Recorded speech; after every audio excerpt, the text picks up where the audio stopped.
안녕하십니까. 저는 영환식 목사입니다. 천고마비 계절이 됐는데 말이 사철인 건 아니지만 여러분들은 성령 충만한 가운데 얼굴이 광채가 풍겨옵니다. 여러분들을 주님의 이름으로 축복합니다.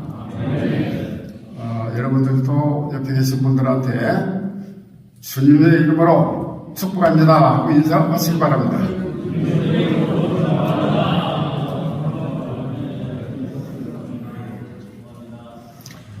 저는 비고레라는 그 선교 단체 인도자로서 국내에 약 20년 동안 성경 가르치는 세미나를 해왔습니다.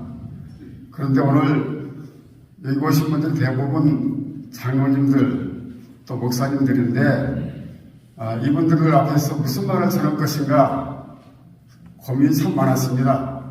그래서 올해 기도하는 동안에 제가 그래도 우리가 잘 알고 있다 하지만 쉽게 정의할 수 없는 복이란 무엇인가 그것에 대해서 나눠보기를 원합니다.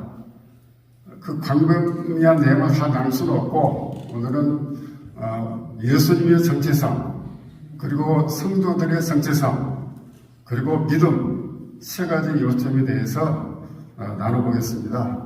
그래서 거기에 맞는 제가 본문을 선정했는데 그 본문을 다시 한번 읽어보겠습니다.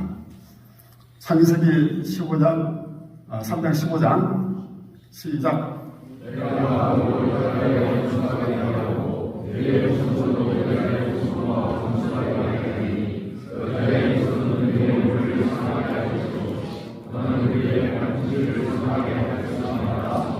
요한복음 3장 16절 시작.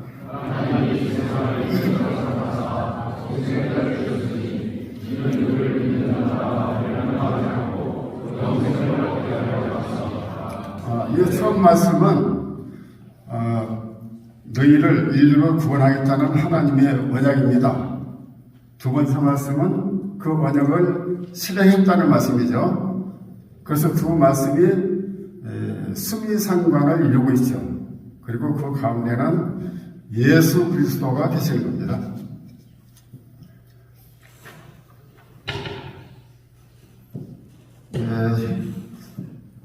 성경을 읽다 보면 중요한 키포인트가 몇 가지 있는데 예수님은 타이틀을 가지고 계신 분입니다.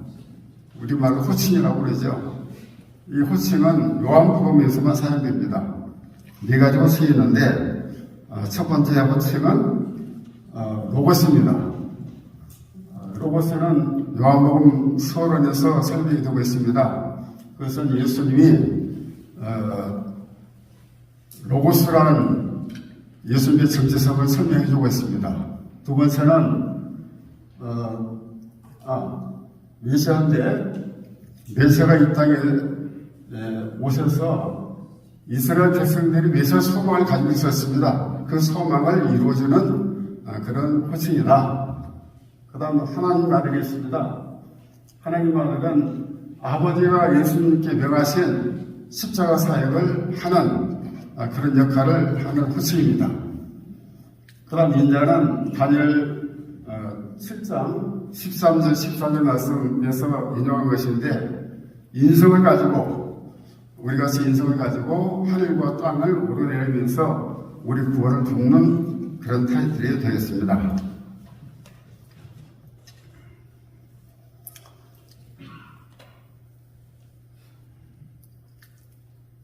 이런 네 가지 타이틀 중에서 오늘 제가 이제 중점적으로 나누고자 하는 것은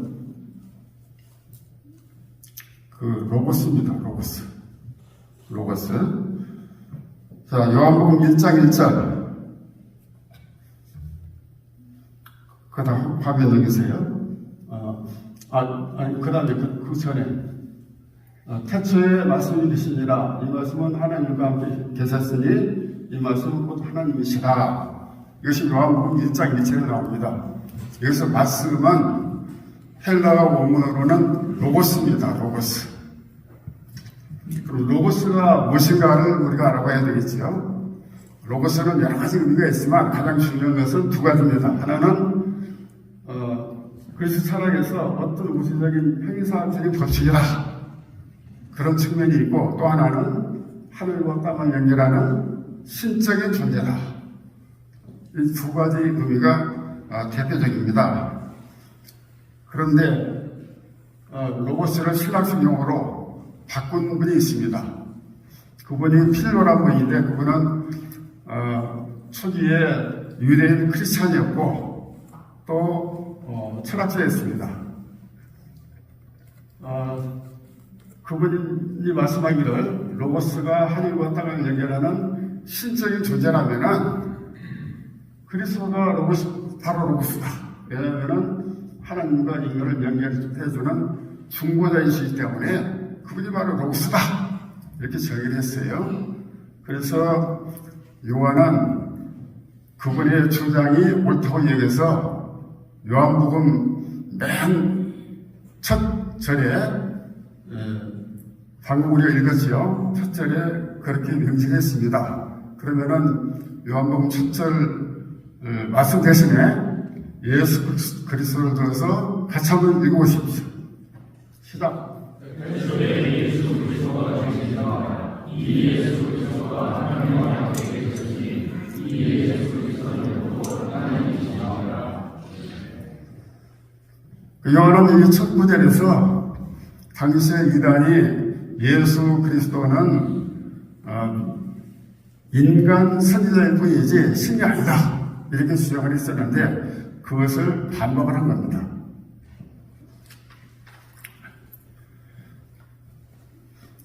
그 다음 2절부터 계속해서 16절까지 예수 그리스도의 정치성에 관해서 계속 설명을 하고 있는데 중요한 몇 가지만 제가 말씀을 드리겠습니다. 2절은 태초에 그가 하나님과 함께 계셨고 그런 말씀이 나오는데 그것은 예수님의 선제성, 선제라는 것은 먼저 계셨다는 겁니다.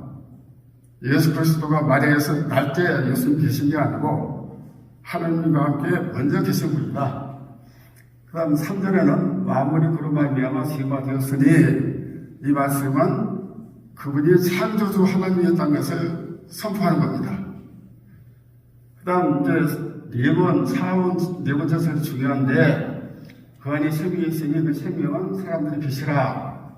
여기서 생명이라는 것은 육신의 생명이 아니고 하나님과 예수 그리스도가 가지고 계시는 참생명, 신령한 생명, 영원한 생명, 바로 헬라어로 조회라는 겁니다. 그래서 그 조회를 주시라고 이 땅에 오신 분이 예수 그리스도다. 이게 굉장히 중요한 겁니다. 그 다음 빛이 어둠에 비치되 어둠에 깨닫지 못하더라. 여기서 빛이라는 것은 생명을 의미합니다. 생명. 이런 영생한 생명이 어두운 세상에 비쳤는데 사람들이 깨닫지 못해서 예수 그리스도를 십자가에 매달았죠. 그래서 예수님의 순환을 예고하는 말씀이다 하는 거죠.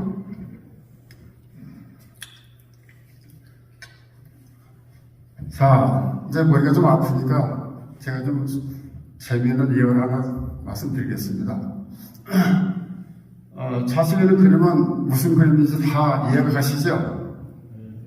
예, 근데 이게 우리는 군 출신들은 이거 뭐 다 하는 거지 하지만 민간인들은 이거 하라고 하면 굉장히 두려운 겁니다. 그런데 이 맥스 루카드라는 목사님이 미국 목사님인데 그분은 미국의 텍사스, 캘리포니아, 또 플로리다, 심지어는 브라질 가서 여러 군데 이렇게 사역을 하신 분인데 책도 많이 쓰셨어요. 그분이 우측 표지와 마찬가지로 요한복음 3장 16절 한 절 가지고 책을 썼습니다. 딱 한 절 가지고. 그래서 이제 자기가 분간한 경험한 것을 얘기했는데 그분이 이제 콜로라도에 여행을 갔을 때 그 지역에 사는 그 산악의 친구가 있었습니다. 그 친구가 목사님 우리 동네 뒷산에 한 15m 설교가 있는데 거기 산악회 사람들이 일반 시민들도 이 하강을 경험할 수 있도록 서비스 해주고 있습니다. 목사님 한번 가보시죠. 그러니까 이 루카도 목사가 호기심이 많은 모양입니다. 아, 그렇죠. 하고 따라갔어요. 따라가서 이제 산에 올라가니까 자기 딸 같은 예쁘장한 산악회원이 하네스도 채워주고 로프도 채워주고 링도 채워주고 준비를 다 해줬습니다. 그리고 절벽을 이제 후면 하강하도록 딱 뒤로 세우고 목사님 이제 준비 다 됐으니까 오른쪽 잡은 로프를 손을 약간씩 이렇게 풀면서 그냥 팔짝 뛰어내리면 됩니다 하고 가슴을 살짝 밀었습니다. 그러니까 루카도 목사가 겁이 덜컥 나가지고 딱 겁주고 앉는 겁니다. 아니 내가 뒤 보지도 않고 뛰어내리다가 다칠 수도 있지 않소? 그러니까 그 아가씨가 싹 미소를 지으면서 아 목사님 걱정하지 마세요. 제가 안전줄을 딱 잡고 있으니까 저만 믿고 그냥 뛰어내리시면 됩니다. 그러니까 그 말을 듣고 그 목사님이 무사히 뛰어내렸다 하는 얘기입니다. 그래서 이 이야기를 자기가 쓴 아까 3.16이라는 책에다가 기록했어요. 왜 기록했냐? 우리 구원이라는 것은 3.1치 하나님이 다 해주는 거고 마치 산악회의 아가씨가 내가 하강할 수 있도록 꽉으로 갈 수 있는 해준 것처럼 다 해주고 우리는 믿기만 하면 되는 아주 단순한 것이 바로 구원이다. 그걸 설명하기 위해서 자기 책에다 기록하고 있습니다. 자, 이제 두 번째 주제는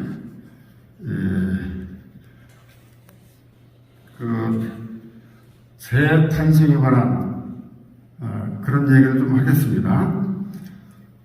E.W. 케니 목사는 시원의 책을 썼는데 두 가지의 새로운 피조물의 실체, 그분의 인지 안에서 세 권의 책을 썼어요.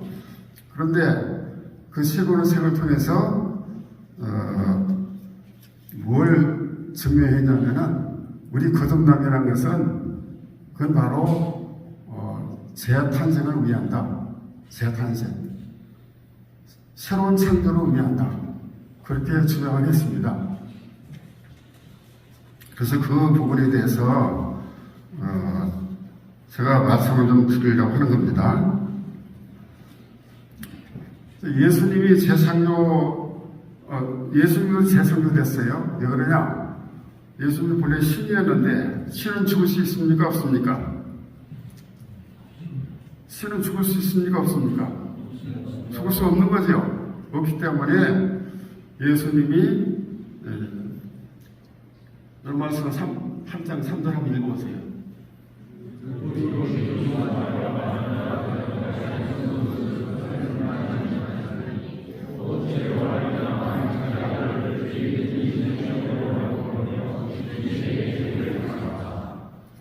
한마디로 이야기하면은 예수님의 신성도 박탈하고 영생도 박탈하고 똑같은 사람으로 만들어서 네가 내려가서 세상 사람들의 죄를 대신해서 죽을 수 있는 상태로 다시 재창조하셨다는 거죠. 그 이해가 갑니까? 그 예수님은 자기가 결심할 때 내가 사람의 죄를 대신해서 내가 죽겠다는 결심할 때 바로 그 순간에 죄인이 된 겁니다. 죄인이.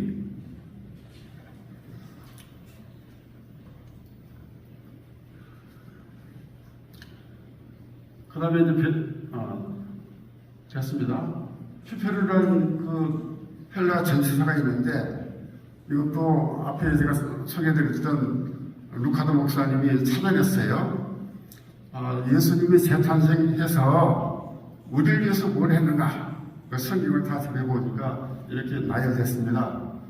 우리 죄를 대신했고, 우리를 대신해서 하나님 전도를 받으셨고, 또 우리를 위해 자기 목숨을 내어놨고, 우리를 위해서 목숨을 버린 최고의 사랑을 보였고, 또 우리를 위해서 자기 몸과 피를 주셨다. 이렇게 쭉 나열하고 있습니다. 그리고 그분이 결국은 이런 일을 함으로써 우리의 더러운 심장을 예수님의 깨끗한 심장으로 바꿔서 재창조해 주셨다. 그렇게 결론을 맺었어요. 그럼 여러분 안에 지금 누가 어떤 심장을 가지고 있습니까? 예? 우리는 예수님의 심장을 가지고 있는 존재입니다. 왜 그러냐? 우리가 재창조됐다는 얘기는 우리 몸을 가지고 재창조한 게 아닙니다. 재창조란 것은 아무것도 없는 상태에서 다시 창조한 거죠. 그래서 이 재창조는 아담을 만들 때는 흙으로 만들었어요. 재창조할 때는 예수님의 속성, 본성과 성품을 가지고 창조했습니다. 예수님의 속성과 성품을 가지고 우리를 영적으로 창조했어요. 영적으로. 육적으로 창조한 게 아니고 영적으로 창조했기 때문에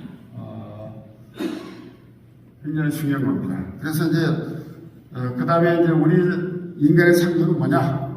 바로 똑같은 원리인데 이것은 이제 니고데모하고 예수님 대화가 성경에서 가장 유명한 대화인데 그 대화를 통해서 좀 지루하지만 그걸 쭉 읽어보면은 이렇게 우리가 재창조됐구나 하는 걸 알 수 있습니다. 자, 그러면은 첫 번째 대화 니고데모를 여러분들이 읽고 예수 부분을 제가 읽겠습니다.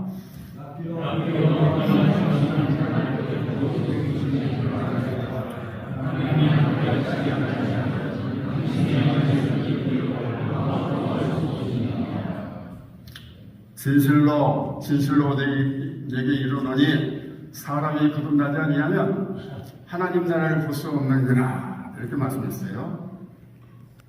그 다음 두 번째 대화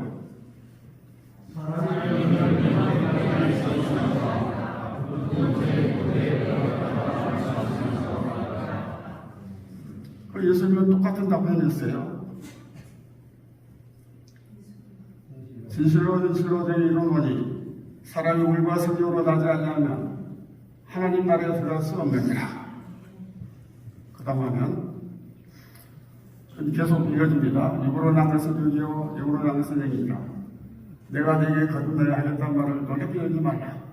바람이 입으로 불매 내가 그 소리를 들어도 어디서 와서 들어가는지 알지 못하나니 성령으로 난 사람은 다 그러하니라. 그래서 2절에서 두 번째 대화에서 단서를 좀 제공해 줍니다. 어떻게 거듭난지 단서를 제공해 주는데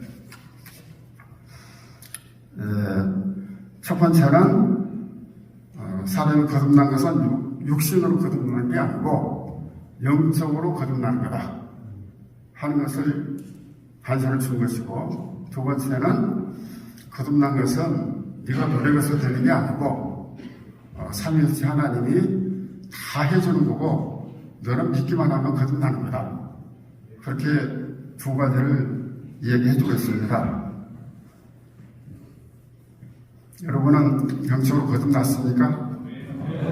예, 다 거듭났었기 때문에 이 자리에 계신 겁니다. 자, 그럼 세 번째 대화.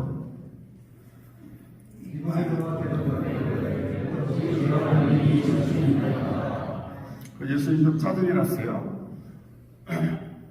너는 이스라엘 선생으로서 이런 것들을 아직도 못하느냐? 하고 좀 짜증을 냈습니다.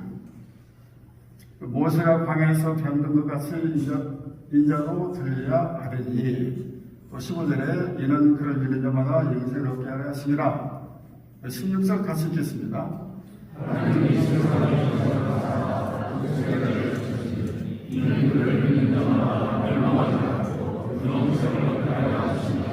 그래서 요한복음 3장 10절 말씀을 복음 중에 복음이고 작은 복음서라고 읽었습니다. 그 세 번째 대화에서 이제 예수님이 그 십자가 대속 사역을 한 그 목적이 다 설명이 됐어요.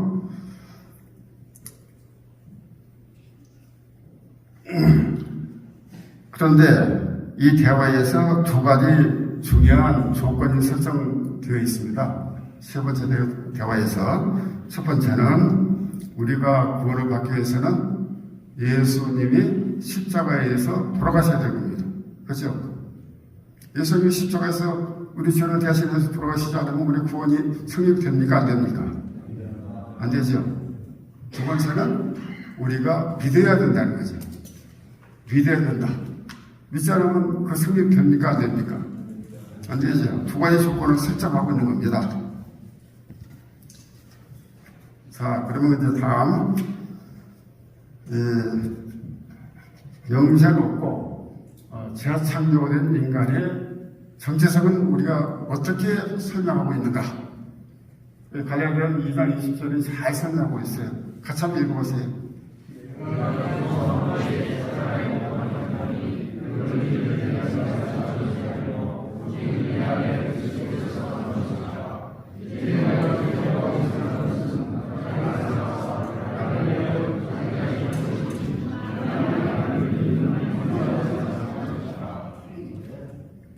이 말씀은 우리가 재창조가 되면은 육신은 예수 그리스도와 함께 십자가의 죽음으로 감사하는 겁니다. 우리가 사는 뭐가 사는 겁니까? 하나님이 주신 영원한 생명만 사는 거예요. 그 생명이 살아있다는 것을 이 말씀을 통해서 얘기하고 있습니다. 그런즉 누구든지 그리스도 안에 있으면 새로운 피조물이라 이제 것은 지나갔으니 보라 새 것이 되었도다. 여러분 새 것이 됐습니까? 새 것이 다 됐습니다. 자, 그러면 이제 이렇게 엄청난 그 재창조된 우리가 어떤 위상을 가진 것인가? 위상에 대해서 설명을 좀 하겠습니다. 위상에관해서는 그 캐년이 저서는 새로운 피조물의 실제라는 책을 보니까 대략 4가지로 설명이 되어 있어요. 첫 번째는 예수님의 성품과 본성으로 완전히 재창조된 피조물이 되었다. 그래서 예수님의 성품과 본성이 우리의 성품과 본성이 되었다는 겁니다. 이해가 됩니까? 예, 그걸 우리가 믿어야 됩니다. 그래서 고린도후서 5장 17절 말씀이 요 위의 말씀을 위의 논리를 딱 증명해 주는 겁니다. 그런즉 누구든지 그리스도 안에 있으면 새로운 피조물이라. 이전 것은 지나갔으니 보라 새 것이 되었다. 이거죠. 두 번째는 예수 그리스도 하나됨을 이루는 관계 가운데 아까 빛은 뭐라고 했습니까? 생명 가운데 걸어가는 존재가 되었다 하는 거죠. 그 다음 하면 세 번째는 죄와 사망의 도에서 벗어나서 성령과 생명의 법이 다스림을 받는다. 좀 생소한 표현인데 그 로마서 8장 1장 2절 말씀을 한번 읽어보시면 더 쉽게 이해할 수 있습니다. 같이 읽어보시죠.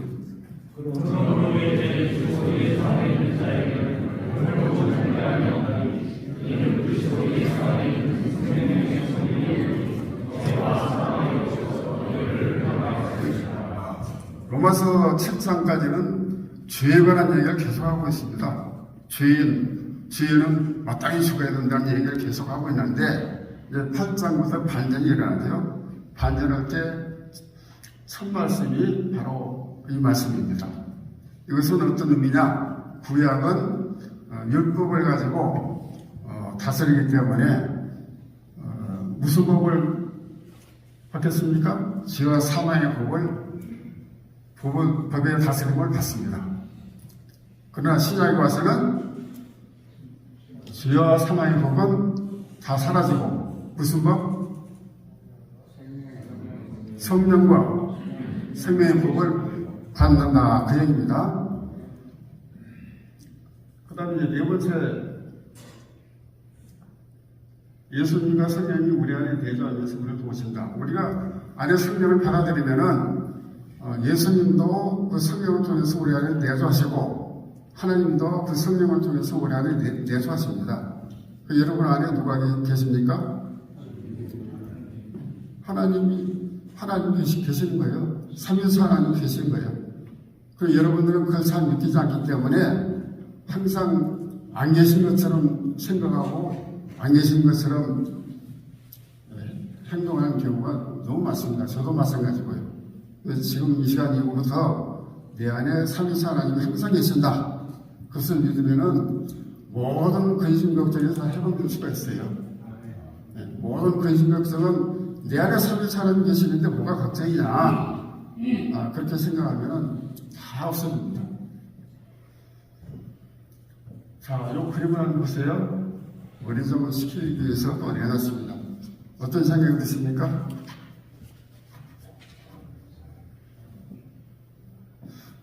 어떤 생각이 드십니까? 우선 가수 뛰는 마라톤 하는 사람들이 이렇게 듣고 쳐다보겠죠? 그 사람들 쳐다보면서 무슨 생각을 할까요? 뭐 각자가 다 상상을 해보십시오. 저는 얘기 본질만 얘기하겠습니다. 저 아버지는 지인이라는 사람인데 그 앞에 태운 그 청년 남자가 두 다리가 그 마비돼서 걷지 못하는 아들입니다. 리익이라는 아들. 그런데 자기 아들이 머리가 좋아서 19살 됐을 때 대학원 과정까지 다닐 수 있어요. 그러니까 자기 아버지가 그렇게 영특한 아들이기 때문에 자인임에도 불구하고 해달라는 거 다 해줬습니다. 그래서 아들은 아버지를 마치 하나님 같이 여겼어요. 그런데 그 아이가 중학교 다닐 때 갑자기 아버지 나도 지금 보스턴에서 해마다 열리는 단축 마라톤 10km입니다. 단축 마라톤에 좀 참가하게 해주세요. 갑자기 요구를 했습니다. 그러면은 보통 아버지라면 어떻게 생각하겠어요? 야, 너 두 다리가 그런데 어떻게 마라톤에 참가하느냐? 얘기야? 하고 당장 그 자리에서 얘기를 하겠지만 이 아버지는 이 아이가 요청할 때는 분명히 나를 하나님같이 믿어왔기 때문에 아버지가 어떻게든지 해줄 걸 믿고 아버지한테 요청한 겁니다. 그래서 아버지가 고민하다가 보시는 것 같이 수련을 만들어서 아들을 태우고 아버지가 뒤에서 밀고 해서 마라톤에 참가를 했습니다. 그 당시 마라톤 때 완주하는 사람들한테는 메달을 다 줬는데 아버지도 메달 받고 아들도 메달을 받았습니다. 그게 중요한 시사점이죠. 그래서 당시에 보스턴 언론에 대사적 집필되었던 사건이고 루카스 목사는 또 이 예화를 믿음에 관한 예화로 아까 제가 소개해드렸던 316 책에다 포함시켰습니다. 그럼 우리 이제 오늘 마지막 주제 믿음이 무엇인가를 알아봐야 되겠죠. 믿음이 뭐냐 하면 히브리서 11장 1절 3절 정의를 이야기하는데 한번 같이 읽어보시죠.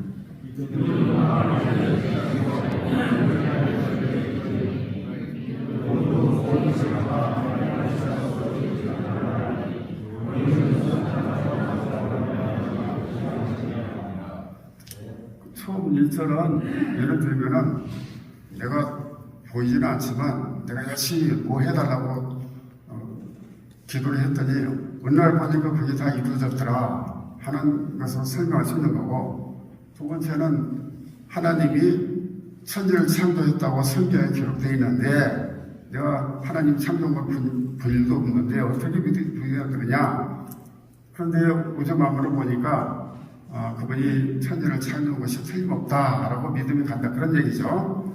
그래서 이 히브리서 믿음의 정의는 개념적인 정의를 한 겁니다. 개념적인 정의. 개념적인 정의를 했어요. 그런데 이 개념적인 정의를 가지고 우리 예수 그리스도의 대속의 죽음과 우리의 구원에 관련된 그것을 설명할 수 있을까요? 없을까요? 설명하기 좀 부족하죠? 그런 이 개념적인 정의 가지고 설명이 안 되잖아요. 그래서 그 다음 하면 예수님은 믿음의 개념적 정의를 하지 않고 믿음의 상태를 정의했습니다. 믿음의 상태. 믿음은 개념적으로는 어떤 시점이 정해져 있어요. 시점. 그런데 상태로 얘기하면 시점이 정해졌습니까? 안 정해졌습니까? 상태를 얘기하면 시점이 없는 거죠. 무한한 거죠. 무한한 거. 그래서 예수님은 믿음이란 내가 예수님 안에, 예수님이 내 안에 계시는 상태다. 이렇게 상태를 정의했습니다. 여러분들 납득이 갑니까? 이 상태를 정의한 이유는 뭐냐? 너희들의 구원을 받았지만 이런 믿음의 상태를 유지하지 못하면은 너희들 구원이 이루어집니까? 안 이루어집니까? 안 이루어지죠. 이 상태를, 우리 믿음이라는 것은 이런 상태를 죽을 때까지 유지해야 됩니다. 그래서 이제 요한복음, 사실 요한복음 14장, 15장은 요 믿음의 상태에 관해서 계속 얘기하고 있어요. 다른 말로 비유해서 얘기를 하고 있습니다.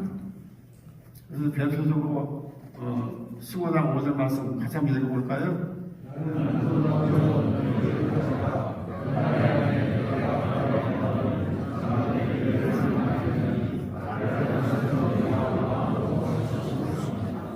근데 요 15절 계속 5절 이후로 계속 읽다 보면은 네가 나를 떠나면은 포도나무에서 가지가 자라지듯이 자라지는 거고 사람들이 가지를 주워다가 불태운다고 돼 있죠.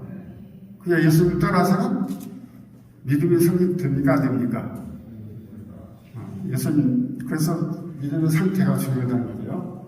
그 다음에 요한복음 17장 21절 말씀에는 예수님이 제자들하고 마지막 만찬 마치고 이제 곧 1시간 후에는 체포되는데 그 전에 하늘의 대제사장 자격으로 성도들을 위해서 기도한 내용입니다. 기도 내용이 예수님이 하나님한테 기도하는데 아버지하고 나는 하나인데 내가 지금 나도 우리 성도들은 하나다. 그러니까 아버지도 그들과 하나 되게 해달라 하는 걸 기도드린 거예요. 하나 되게 해달라. 그래서 이 믿음이란 내가 예수님 안에, 예수님 내 안에 계시는 상태인데 이게 하나됨을 얘기하고 있는 겁니다. 하나됨. 그런데 예수님은 거기에 그치지 않고 하나님과도 하나 되는 관계를 맺어달라 하고 기도하고 있습니다. 그래서 우리는 삼위일체 하나님하고 일체가 된 상태에 있다 하는 거죠. 그 여러분이 믿습니까? 네, 그걸 믿어야 언제나 믿음의 사람이 되는 겁니다. 그다음 하면요. 그건 아직 아니고. 그래서 이제 믿음과 연세가 충분히 설명을 드렸습니다. 그래서 이제 결론을 맺고자 합니다. 유대교에서 처음에는 많은 유대인들이 크리스찬으로 많이 넘어왔어요. 많이 개종을 했는데 핍박이 심해지니까 다시 또 개종한 유대인들이 유대교로 가서 돌아가는 그런 현상이 많이 벌어졌습니다. 그래서 이것을 방지하기 위해서 히브리서를 써서 경고를 했습니다. 그 히브리서 경고는 오늘날 어떻게 우리가 해석해야 될 것이냐, 그 당시 사건으로만 이해할 것이냐, 그건 아니라는 거죠. 히브리서는 우리한테 경고하는 게 있습니다. 우리가 지금까지 신앙생활 하라고 교회 헌신 봉사도 많이 했고, 그래서 나는 이만큼 했으면 됐어 하고 신앙에 게을러지고 성경도 읽지 않고 기도도 소홀히 하고 그러다 보면은 믿음에서 점점 떨어져서 흘러내려가 버린다는 거죠. 그래서 이것을 강조해서 우리는 날마다 새로워져야 됩니다. 날마다 새로워져야 됩니다. 여러분 날마다 새로워집니까? 두 말씀 다 제시했어요. 그런 일, 모든 일, 그것을 안 했으면 새로운 피조물이라는 걸 이해했죠. 세워서는 것도 다 얘기했어요. 그 다음에 그렇기 때문에 우리가 낙심하지 아니하노니 우리의 겉사람은 달라지나 우리의 속사람은 달라 새로워지도다. 그 사람은 우리 육신입니다. 육신은 나이 들어가면 늙어지게 돼 있어요. 주름살 많이 생기고 허리 구부러지고 늙어지게 돼 있는데, 그러나 우리 영, 하나님이 주신 영원한 생명, 그것은 날로 새로워져야 된다는 거죠. 날로. 여러분들도 여러분의 영이 날로만 새로워지기를 축원합니다. 두 번째는 땅의 것을 보지 말고 위의 것을 보라는 얘기입니다. 자, 고린도서에서 3장 2절 4절 말씀이 잘 설명하고 있는데 같이 한번 읽어보시죠.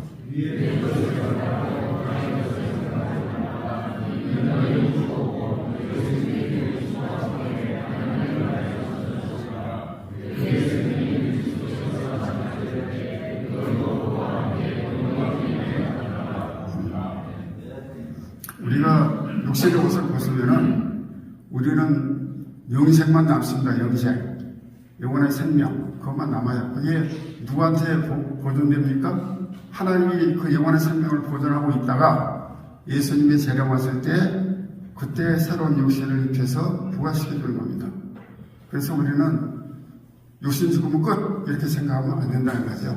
우리 영원한 생명이 바로 우리 참생명인데 참생명이 하나님이 보존하고 계신다는 것을 잃어서는 안 됩니다. 그래서 우리가 위의 것을 항상 생각해야 됩니다. 세 번째는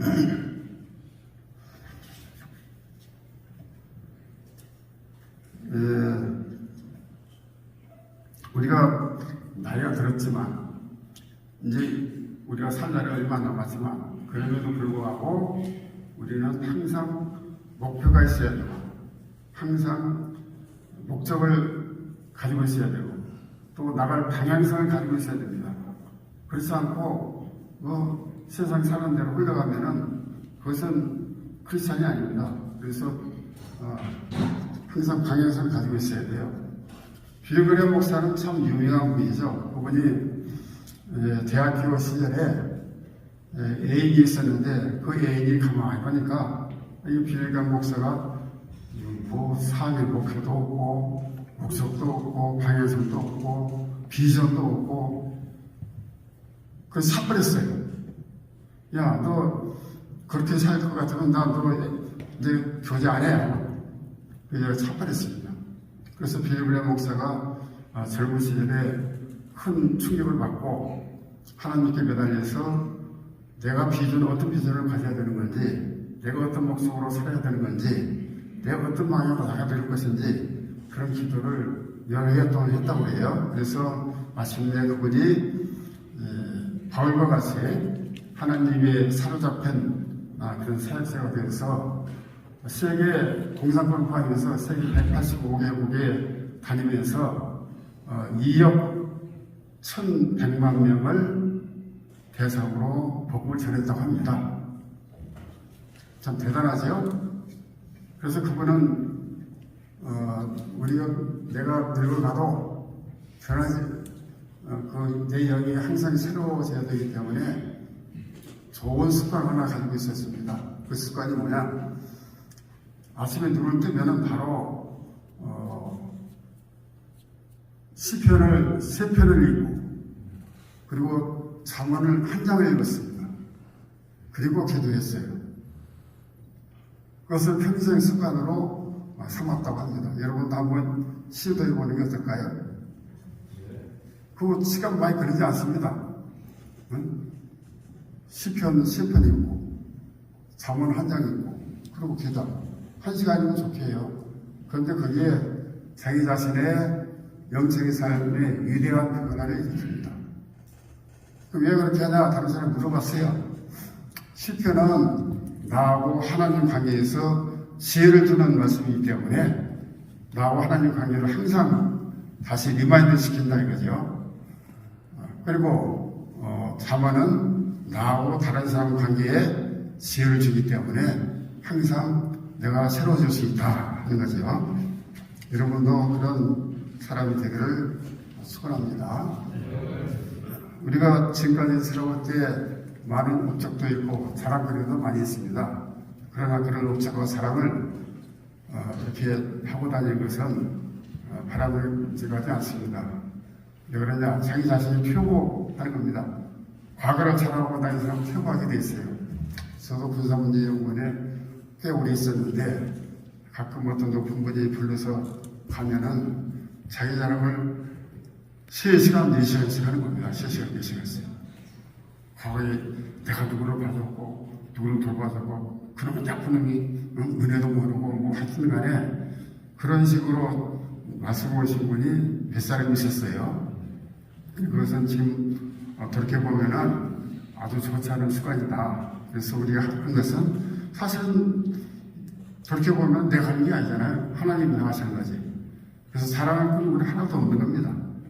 그래서 그 사랑보다는 빌그레 목사님 같이 그런 지혜로운 습관을 가지고 우리가 지혜로운 자가 되어야 됩니다. 자문은 정말 좋은 책입니다. 정말 지혜롭게 만들어줍니다.